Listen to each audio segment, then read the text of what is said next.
Guys, what is up? We have a surprise live coming at you today because tomorrow, when we normally go live, I am going to be flying to the West Coast to help a gym owner at their brick and mortar gym, and I'm super excited about it. So I figured I do not want to cancel the live. I would rather just do it early.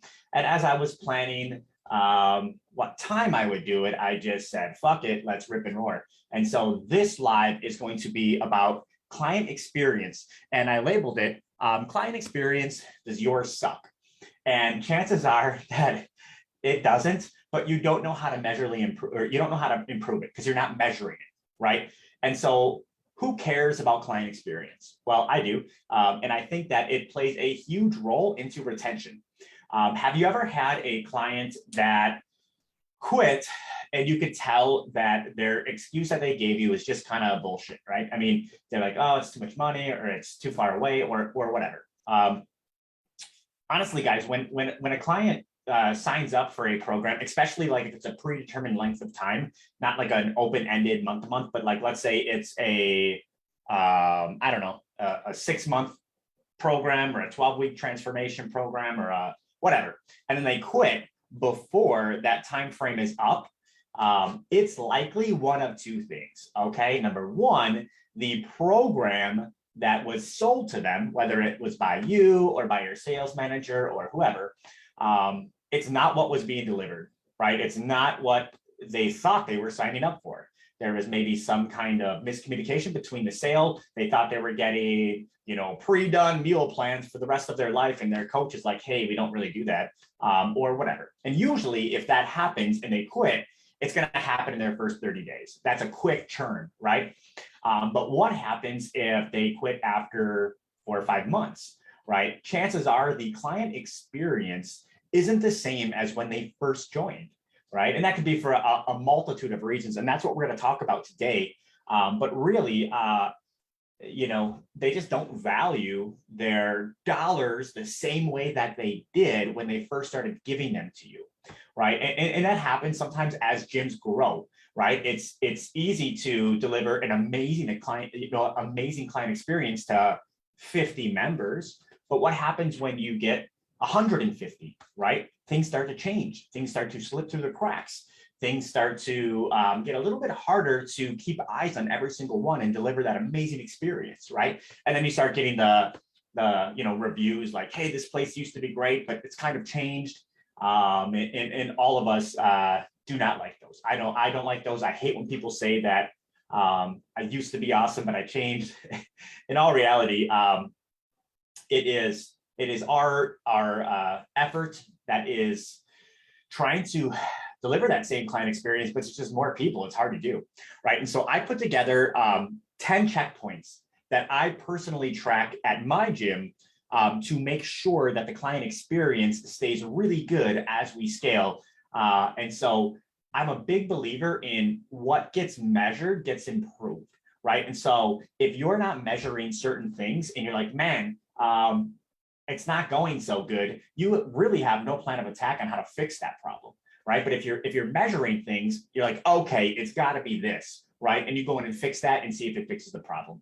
So let's go over those 10 quickly. Some of them might be a little bit more specific to my gym, but I'll try to generalize them. And that way you guys can see, well, I wonder what checkpoints I'm looking for when it comes to my client experience. And I can tell you this, most gym owners that I talk to right off the bat, they think the client experience is just the workout.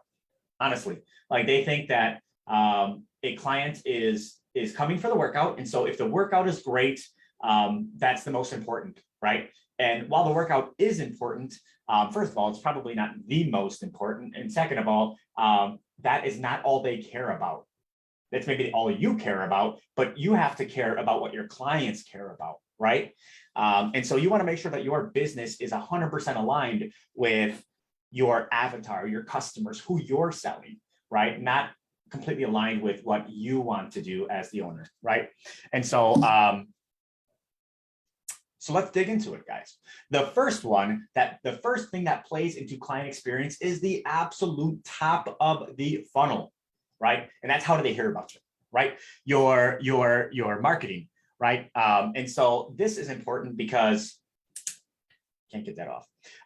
Because that is their first impression of you, of who you are as a gym, as a culture, as a fitness trainer, whatever it may be. It is your first, first appearance in front of them, and what you say and how you look and how you present yourself matters, right? And so I'll write that down. I'm going to write this down. We got a board. Let's use it. Number one is your messaging.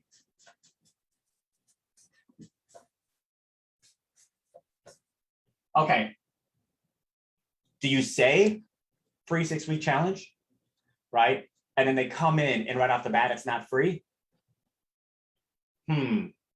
How does that affect the client experience, right? Maybe you can still get them to sign up, but they're like, hey, these guys are kind of like, I really like the guy that I met with and the gym looks nice. I'm going to give it a try.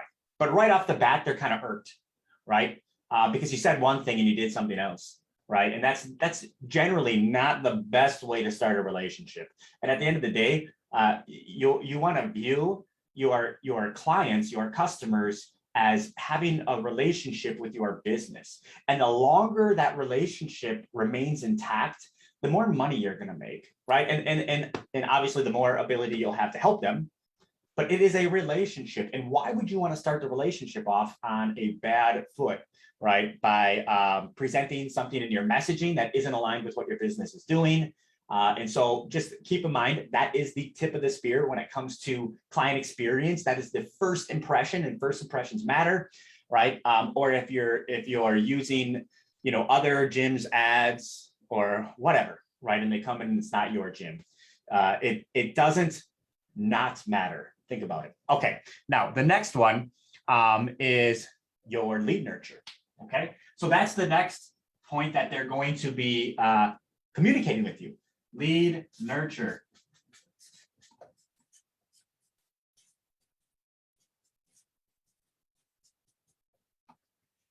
I don't know why I'm writing in all caps, but I am. So there it is.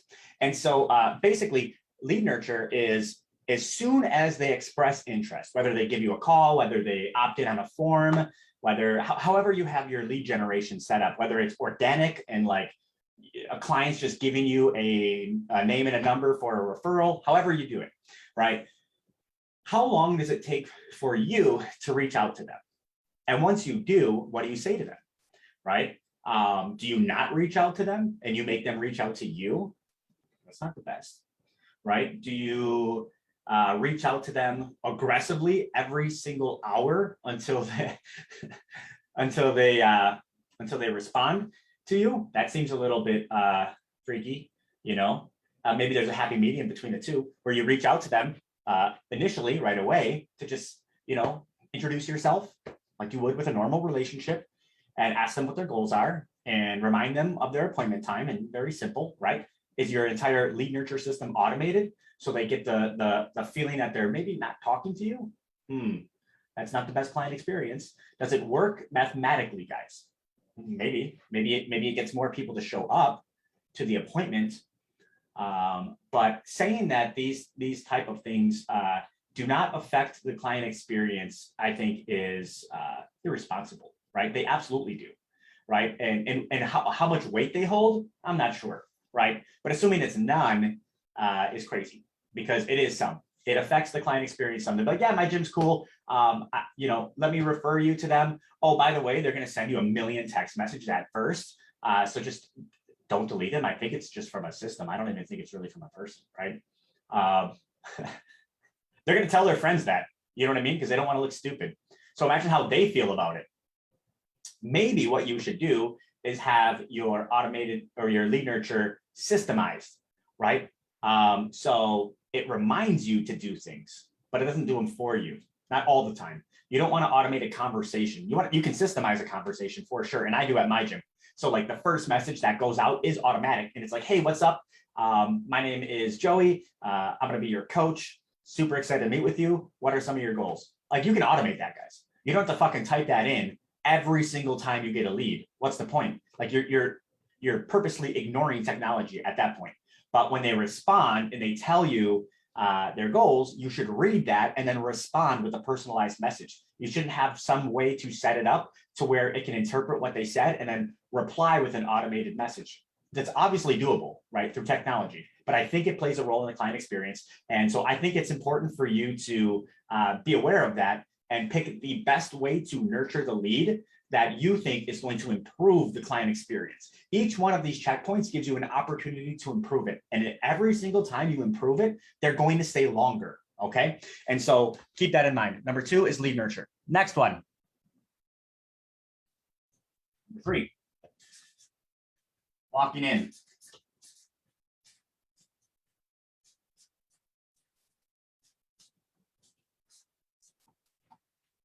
I think you're going to get the point that there's a lot of things that happen before the workout that plays a role in client experience.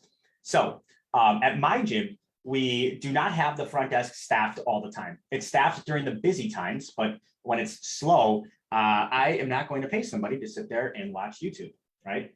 I've tried in the past, and that's what they did, even though I gave them a lot of things to do.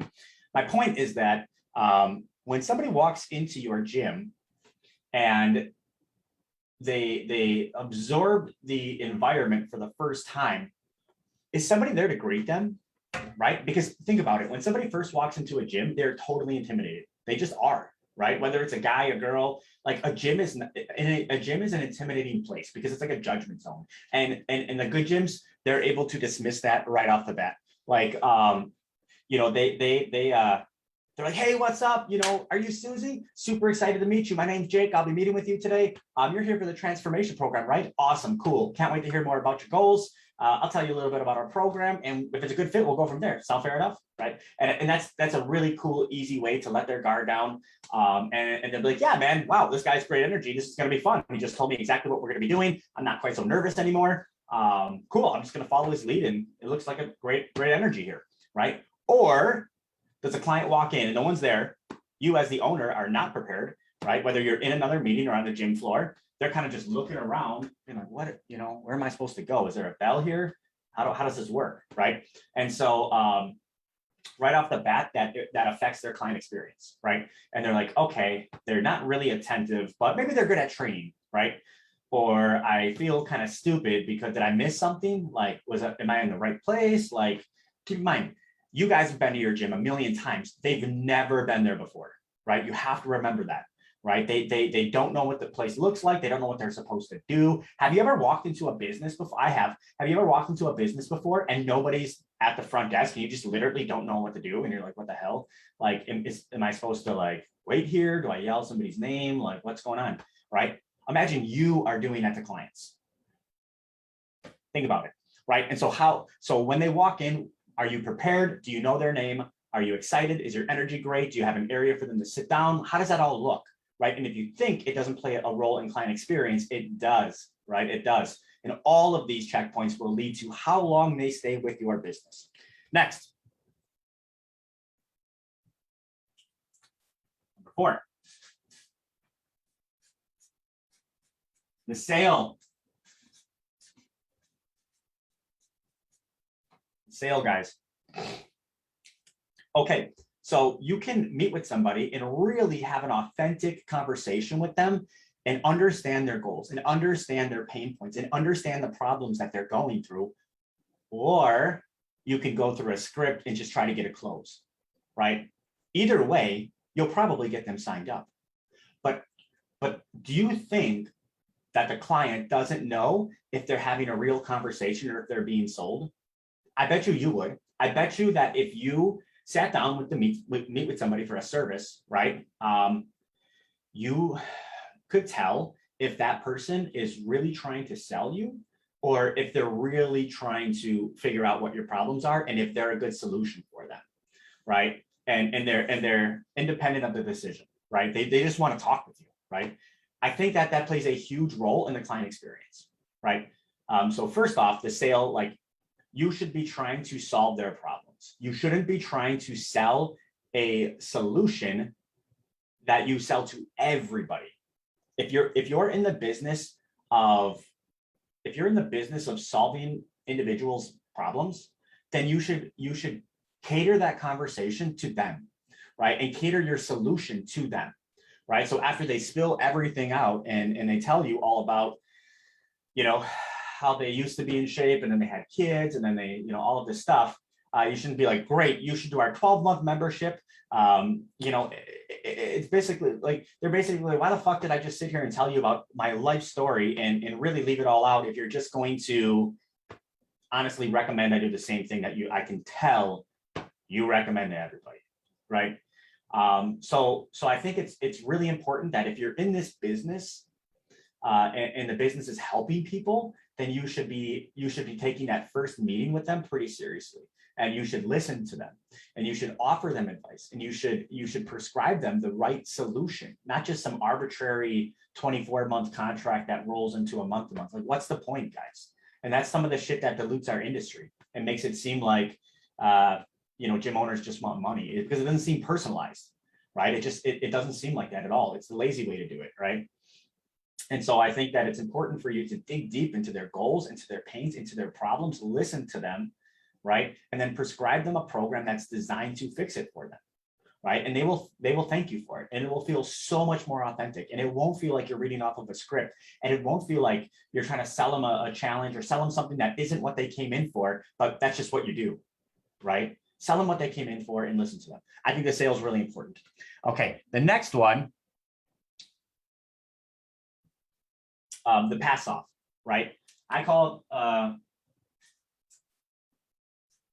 I'll just write program design.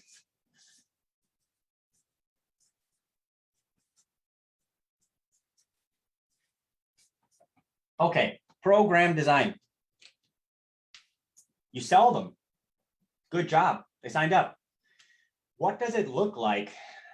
What is the first impression, again, with their coach going to be? Unless it's you as the owner, right? There's a big difference between a sales meeting and a coaching meeting, right? Number one, a sales meeting is almost all talking, mostly them talking, right? If you find yourself talking the majority of the time during the sales meeting, you're doing it wrong, right? The coaching meeting is largely you talking. You take off your sales hat, you put on your coach's hat, or you send them to a coach that's fulfilling on the services. And that meeting is very important because it takes what was said to them during the sale and it fulfills on it, right? It creates a tactical plan that they can follow and say, oh, okay, everything they said during the sale sounded really good. I wasn't really sure how it was going to work, but now I totally get it. And I'm super excited to do this, right? Here's how you can fuck that up. Number one, you don't have that meeting and you just send them right into workouts, okay? They still really don't know what's going on, right? They know what you said during the sale, but they're like, okay, I'll just show up to these workouts. I guess I'll try to eat healthier or whatever. And hopefully I lose the weight, right? I think it's incredibly important that the first time that they're back at the gym is to sit down and talk with a coach, right? Maybe it's the coach they're working with, maybe it's, but people need to know the game plan. And even if it only takes you 30 minutes to do, sit down with them, tell them how the gym works, tell them how they can sign up for classes, tell them what you think they should be following nutrition-wise, if that's something you guys do. Tell them how to set up one-on-one coaching sessions if you offer it. Tell them about supplements if you offer it. Tell them how many days a week they should be training, what they should be doing during their off time. Like, tell them that if they had a long-term goal of 40 pounds, right, and they agreed to a 6-month program, like, hey, look, you're going to be pretty sore during the first month. You're going to want to do this for recovery, right? And then you'll probably really start getting results after, month 2 to 4. Right. And then the final month, it's going to be a little bit slower, right? But it happens to all of us, right? Have that conversation with them. They're so new to this stuff, right? Set the expectations, build, and we call it a blueprint, but build that for them. Take the time to do it. Deliver a great client experience, right? Give them the game plan. And so if you just send them into workouts or into a training session or whatever, I think it's a huge missed opportunity, right? And so anyways, that would be the next checkpoint. And I think it's important how you introduce them to your coach, okay? Or set the expectation. At our gym, I know that they cannot leave the sales meeting until they've scheduled with their coach. In fact, at our gym, they can never leave the gym until they've scheduled the time for them to come back, right? Whether it's with their coach, their training session, whatever it may be. We don't do large group only at our gym. For a whole different reason, for a mathematical money reason, we don't do it. But so everybody has an appointment at our gym, you know, whether it's weekly, semi-weekly, monthly, whatever, right? But we always schedule that next one so they know, they leave knowing when they come back. And good professional services always do that. Think about a doctor's office. Fuck, sometimes you got to schedule like 4 months out, right? But you always know when you're coming back. Hey, doctor says you need to be back here in 4 weeks. When's it going to be? He's not going to take no for an answer, right? You have to schedule something. If that doesn't work, call me back and we'll reschedule, right? But that's how a professional service acts, always, right? And so you should do the same thing. And so when they leave that sales meeting, did you schedule the time for their coach? Did the coach reach out then? Hey man, just saw you on your schedule, or just saw you on my schedule. Super excited to talk with you. I talked with, Joey about, what you guys talked about during the sales, or the program director, or whatever you call that first meeting, right? And it sounds great. Sounds great. And I think I can really help you. I'm super excited to meet with you Tuesday at 5:30. I'll see you then. If you have anything in between now and then, just give me a call. Let me know. Right? Is that conversation happening? Right? Is the coach reaching out, or does the person just show up and hope that the coach is there? All of that stuff plays a role, guys. What gets measured gets improved. If people are dropping off at certain points, these are all areas of opportunity where you can fix it. Okay, next one.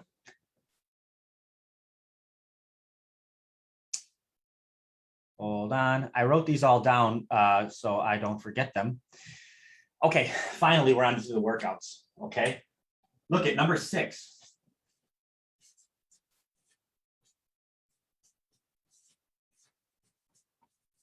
I won't talk too much about the workouts because all of us are unique, right? And I'm not here to preach my philosophy on exercise science and workouts and all of that stuff. But what I do think is 3 things: fun, challenging, and effective.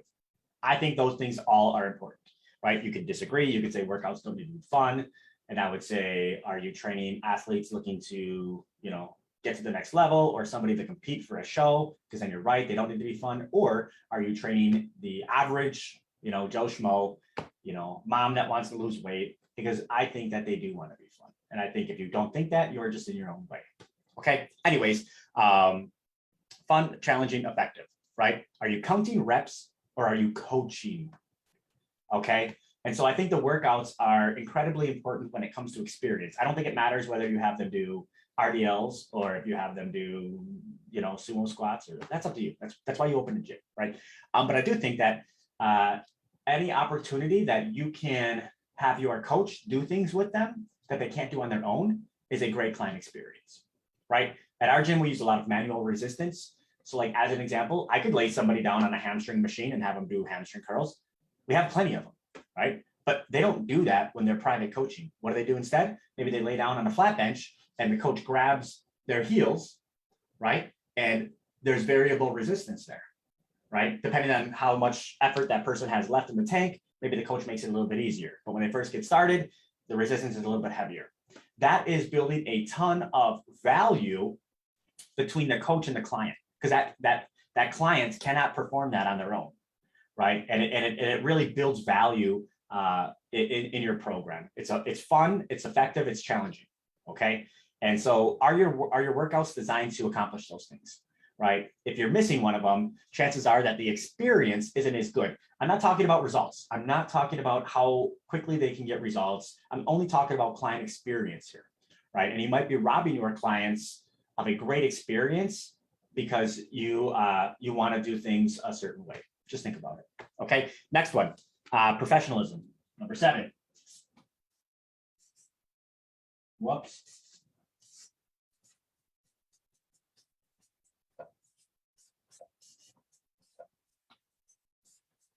Okay, professionalism. What do I mean by that? I know it. Some people think it doesn't matter. I do. So are you groomed well? Are you in uniform? Do you smell good? Right? Imagine working out with a trainer that just finished their workout and they're like spotting you on the bench press and they just smell like shit, right? And they got chips in their beard and they're wearing a tank top. It's like, okay, I feel like this dude is just like a gym bro And although it seems like he really knows what he's doing, like I'm paying this guy, $70 an hour to coach me, and he looks like he just rolled off the couch, right? That's part of the client experience, guys. Appearance, perception. If you think this stuff isn't important, I would argue to take a look at your lifetime value. And I bet you if you made some of these tweaks, it would increase. Okay. And so I think that's important. Outside of just that, for professionalism, are you early and prepared for the workouts, right? Is your coach running in at the same time that the client's walking in and they meet in the middle? That's the wrong answer.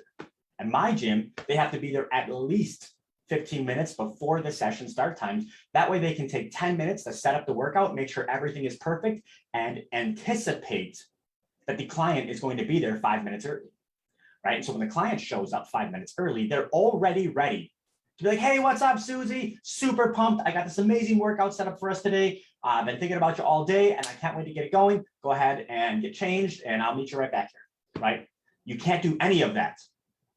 You can't do any of that if the trainer's walking in at the same time that the client is. And all it takes is 10 minutes. Beat them there by 10 minutes, right? And that is a huge shift in the client experience. Are you putting forth the effort, right? Do you have a good attitude when you come in, regardless of how your day's going? Do your coaches know how to leave it at the door? They just had a fight with their girlfriend. They just got evicted. They got whatever. They still got to come to work. Do they sit there and talk about their problems during the entire session and they're grumpy, or they're talking shit about the gym owner or whatever, right? All of that stuff matters. Those clients did not come to hear you vent your problems. In fact, they want to vent their problems to you. Right. And anybody that's done private training that's watching this video knows that, right? You become a talk therapist for 30 to 60 minutes, which is great because it builds the relationship if you're good at listening, right? But if you're the one that is talking and you're the one that is airing out your frustrations and your bad day, that is the quickest way for a client to be like, hey, so yeah, this isn't going to work anymore, right? Because they don't want to hear it. It doesn't matter if you think that they're talking back and forth and engaging with you. They're just being nice, right? They don't want to hear it. They don't care about your problems, okay? And so make sure that that is something that you think about and have a talk with your coaches about, because I think it plays a big role in client experience, right? And keep in mind, guys, with all of this stuff, the client is never going to say one of these reasons is why they canceled. They will always find an excuse, always. They'll say it's money, it'll be time, it'll be distance. It's too far of a drive. I don't have the time to do it anymore. It costs too much, right? They'll never tell you it's one of these. It'll be like, yeah, Alex just constantly talks about how his girlfriend is, always messy and not cleaning up. And he's so frustrated and he has to get done with work super late and then go home and do all of that and how it's not fair. And they're like, I just don't want to hear that anymore. I come here to work out. I don't want to hear it anymore. Right. They're not going to say that to you. Right. But that doesn't mean that's not why they canceled. So I would err on the side of caution and make sure all of these checkpoints is good. Right. All of them, because you don't know which one's going to be the reason. Right. Okay. Next one. Accountability. Okay. And I'm almost done. I know this is going a little bit off. Accountability, number 8.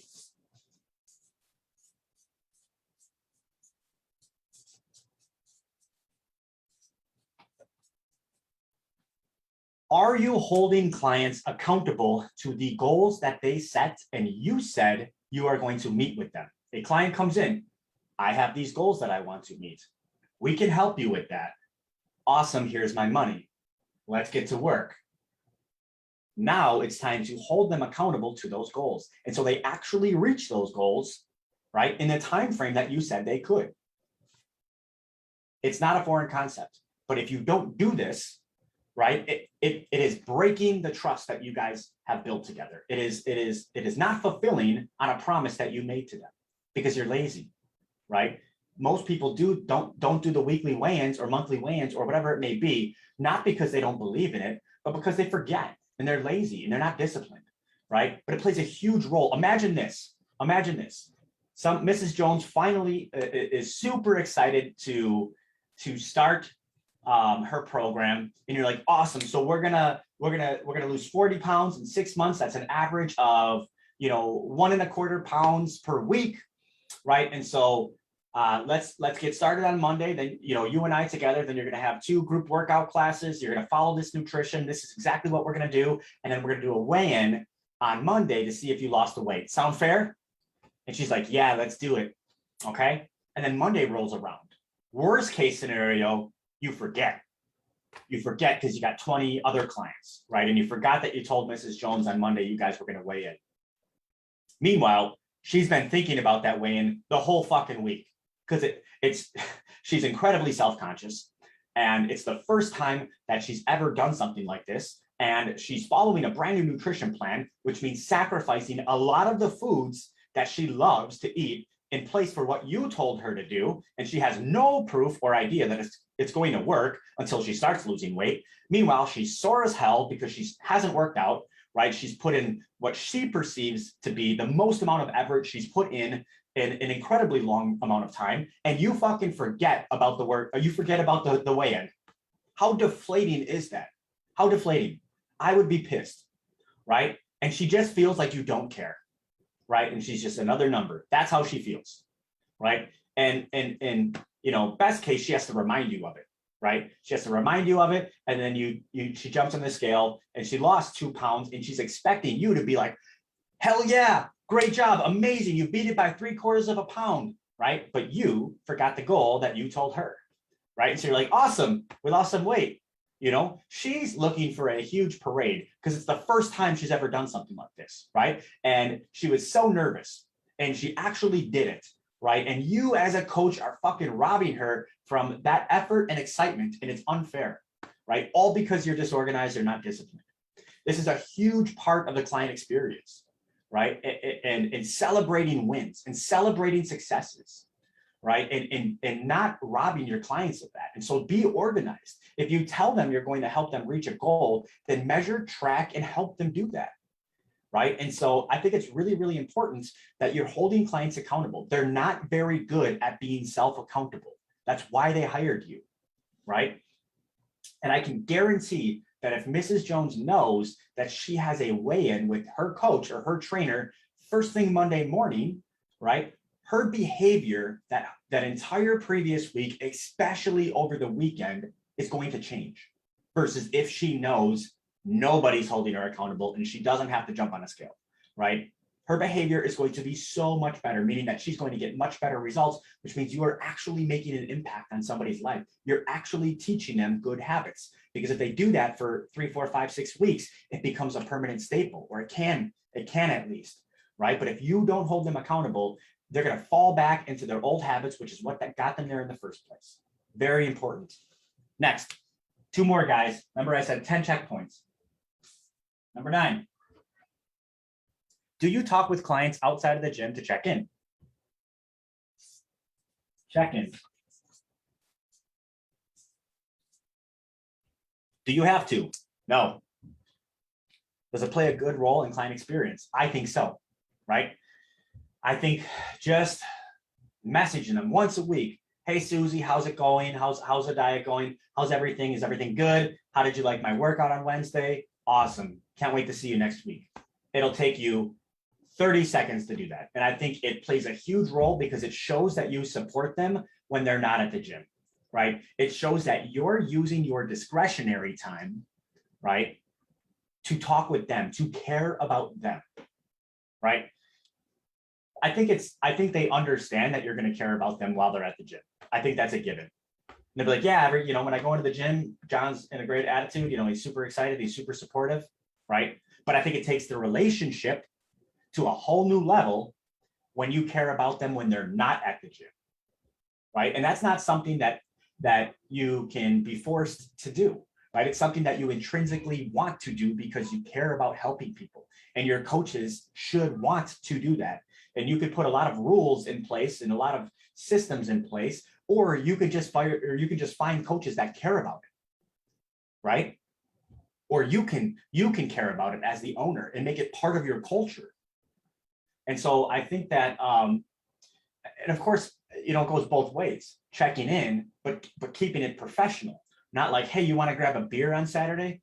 All of a sudden, next thing you know, you become their workout buddy, and they're not going to pay you, right? Because you won't value it the same way that you value a professional relationship, a professional service, right? And so checking in, but then keeping it professional, I think is a massive client experience point, right? And if you're not doing it at all, right, then that's an area that then your churn could be higher than you want and you don't know why, right? Because you're not actually caring about them outside of business times, right? And so I think that's a big one. And the final one, guys, is community.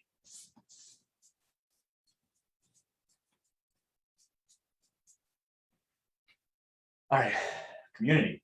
People love to be part of something bigger than themselves, part of a movement, right? To contribute to something that is more than just their own self-interest. And if you built a really good community, get your clients there. If you host gym events, get all of your clients there. Let them network and laugh and have fun with other people that are like-minded, right? Build this club, this community, this following, this movement. Build it within your organization, and people will value it so much more, because if they were to leave, they leave that family, they leave that community, they leave that experience, right? And if you're not putting any effort to getting people to coming, I would make it a point to have every single member come to one of your events. At least try, and then see what actually gets done, right? But if you're just hanging up a poster and that's it, it's the wrong answer, right? Is that how you got invited to parties? Is that how you ended up? No, somebody asked you personally, like, hey man, there's this really cool thing going on. I think you'd really like it. You want to come with me, right?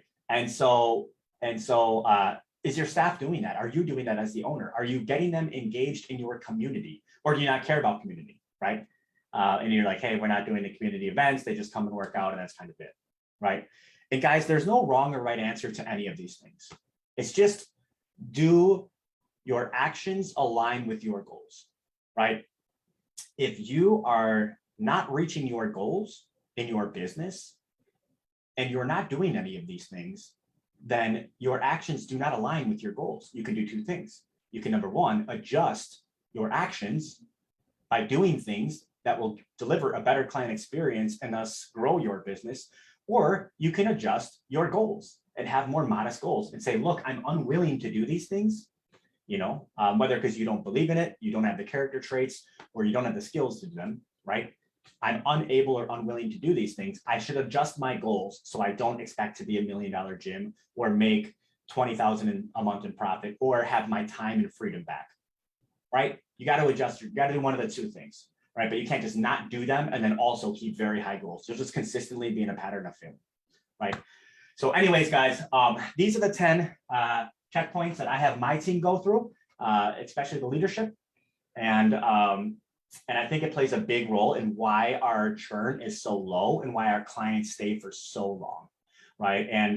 And the ratio between how much it costs you to acquire a customer and then how much they ultimately pay you, which is lifetime value, the ratio between those two is where all the money is, right?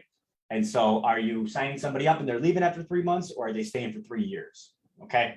Anyways, appreciate you guys for taking the time to watch this. I got to jump on a coaching call. If you liked it, give it a thumbs up, give it a comment. That lets me know to keep on making content like this. And tag somebody in it that you think would really benefit from this. Anyways, I hope you guys enjoy your weekend, and I will see you next week, Thursday, with some new training. I'm out of here.